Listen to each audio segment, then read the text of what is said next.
Hola, hoy vamos a hablar sobre cómo debemos iluminar un croma. ¿Qué es un chroma key? Un chroma key o llave de color significa extraer un color de la imagen y reemplazar el área que ocupaba por otra imagen. Esto se hace habitualmente rodando al personaje sobre un fondo azul o verde croma, que son tonos muy específicos, no valdría cualquier verde o azul. Y luego lo que hacemos es eliminar ese color de manera que donde estaba ponemos nuestra imagen de fondo. Se usan estos tonos porque son los más alejados al tono de nuestra piel, con lo que los discriminaremos mejor en postproducción. El verde se ha estandarizado más porque los sensores de las cámaras digitales funcionan mejor con él, son más sensibles a él. Lo primero que tenemos que tener claro es que tenemos que iluminar el fondo croma y el personaje por separado. Así que, 1, tenemos el fondo croma, que lo que queremos es que esté iluminado lo más plano y uniformemente posible. 2, tenemos a nuestro personaje. Y 3, tenemos la imagen que vamos a poner como fondo una vez que eliminemos el verde o el azul del croma. Por esto, las luces que iluminan al personaje deben ser diferentes a las que iluminan el fondo de croma. Lo primero, vamos a ver cómo iluminamos el fondo croma. Como ya hemos dicho, el fondo croma ha de estar iluminado lo más uniformemente posible y no tener ninguna sombra, con lo que siempre utilizaremos fuentes de luz difusa para iluminarlo. Fuentes de luz que no produzcan sombras definidas. Es importante también, si estamos usando como fondo una tela de croma, que ésta no tenga ninguna arruga, que esté bien estirada. Básicamente, lo que tenemos que conseguir es que toda la superficie del croma esté iluminada con la misma intensidad de luz y que no tenga ninguna sombra. Para un fondo de croma de un tamaño pequeño o medio como este, pondremos fuentes de luz suave a 45 grados y a media altura de la superficie del croma que vemos. Estas luces pueden ser fluorescentes, LEDs o fuentes de luz dura con gelatinas de difusión en las palas. Las repartiremos de tal modo que ilumine lo más uniformemente posible el fondo. Detrás de las luces pondremos banderas negras para evitar que esa luz le afecte a nuestro personaje, ya que a él querremos iluminarle por separado. Eso lo vamos a ver luego. Primero vamos a comentar una serie de cosas que tenemos que tener en cuenta trabajando con cromas.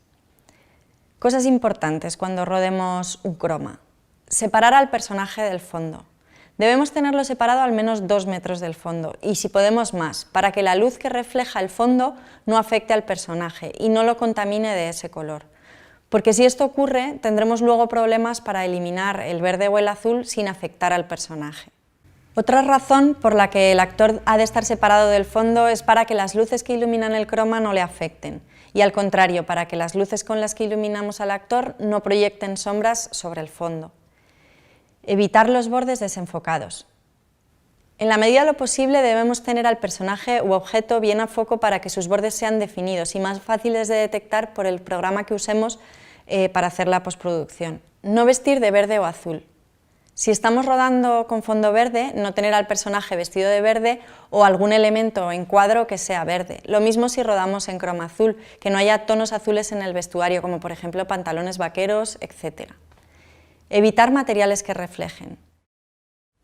Las gafas, los elementos de cristal o metal y los colores muy claros como el blanco son elementos que reflejarán el verde o el azul del croma y que nos darán problemas luego a la hora de hacer el chroma key, porque estarán contaminados de color, del verde o del azul. Debemos evitarlos en la medida de lo posible. Configuración de cámara. Debemos usar la sensibilidad de cámara más baja que podamos para que la imagen tenga menos ruido y así el chroma key funcione mejor. Esto es especialmente importante en las DSLRs, ya que tienen de por sí mucha compresión en los archivos que generan, por lo que intentaremos usar unas luces lo suficientemente potentes para que nos permitan bajar la sensibilidad de cámara y tener una imagen más limpia. Debemos tener ajustada la temperatura de color de nuestra cámara a la temperatura de color de las luces que estamos usando para iluminar el croma, para que el verde o azul que usemos se vean correctamente sin ninguna dominante. Por la misma razón, es muy importante que esté correctamente expuesto, ni quemado ni oscuro. Para eso usaremos un fotómetro como herramienta para medir la exposición. Haremos varias medidas para comprobar que todo el área tiene la misma intensidad de luz y si no es así ajustaremos nuestra luz para que quede lo más igualado posible. Diferencias de medio diafragma son asumibles, pero no deberíamos tener mucho más que eso. Si no tenemos fotómetro, usaremos las herramientas de exposición propias de la cámara. Dependiendo del modelo, tendríamos unas herramientas u otras. Si, por ejemplo, usamos el histograma, lo que tendríamos que tener es una sola línea central en la zona de los medios tonos. Con el false color, por ejemplo, debería coincidir con el color verde del false color, que corresponde al gris medio del 18%. Con cebra pondremos este cebra al 70% para comprobar si todo el área del croma nos sale rayada. Las zonas que no tengan cebra serán las que estén más oscuras o más claras y las corregiremos hasta que nos aparezca cebra uniforme en toda la superficie del croma. Vamos a ver ahora cómo debemos iluminar al personaje. Como lo que vamos a hacer es integrar dos imágenes distintas, el fondo y el personaje, es muy importante la preparación previa. Antes de rodar a nuestro actor sobre el fondo de croma, tenemos que tener claro cuál es la imagen de fondo en la que lo vamos a integrar, porque tendremos que iluminarle en función de cómo sean las condiciones de iluminación de ese fondo. Si, por ejemplo, lo vamos a integrar en un exterior día, tendremos que ver de qué dirección viene el sol para saber de qué dirección ha de venir la luz principal, que será dura o suave dependiendo de si es un exterior nublado o soleado. También debemos observar el contraste que hay entre la luz y la sombra, para respetarlo a la hora de iluminar al personaje en el plató. Otra cosa a tener en cuenta es la temperatura de color, las dominantes o si hay mezcla de fuentes de luz frías, cálidas, etc. De la misma manera, tendríamos que tener en cuenta las condiciones de luz del fondo cuando sea un interior. Estudiaremos de dónde vienen las luces, si hay contraluces, cómo es la luz principal, si las luces son duras o suaves, etc. Y en función de eso iluminaremos a nuestro personaje. Cuanto más tengamos en cuenta estas condiciones de luz a la hora de iluminar, mejor integrarán luego las dos imágenes, más creíble será el resultado final.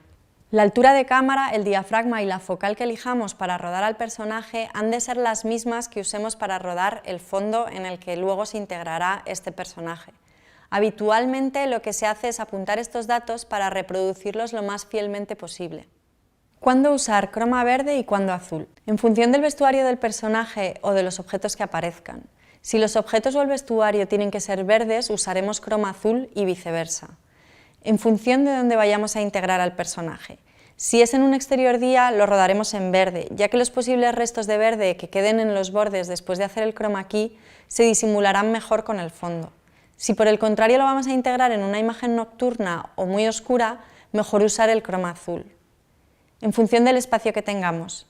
El color verde es el que más contamina de los dos. Al ser más claro, refleja más luz y esta luz llega con facilidad a nuestro personaje, dificultando el que el chroma key pueda discriminar bien la silueta del fondo. Por eso es importante que separemos todo lo que podamos al personaje del fondo verde. Materiales de croma. Hay varias opciones dependiendo de nuestras necesidades. Tenemos pantallas plegables de croma que por un lado son azules y por otro verdes y son una solución rápida y cómoda para los casos en los que vamos a hacer solo un plano corto y no necesitamos mucho fondo. También tenemos fondos de papel, telas de croma que pueden ir sueltas o montadas sobre un palio para que queden bien lisas, o si necesitamos superficies más amplias, nos iríamos a un plató del tamaño que necesitemos con las paredes y el suelo pintados con pintura de croma azul o verde. Bueno, y hasta aquí el tutorial de croma. Espero que os haya sido útil. Nos vemos.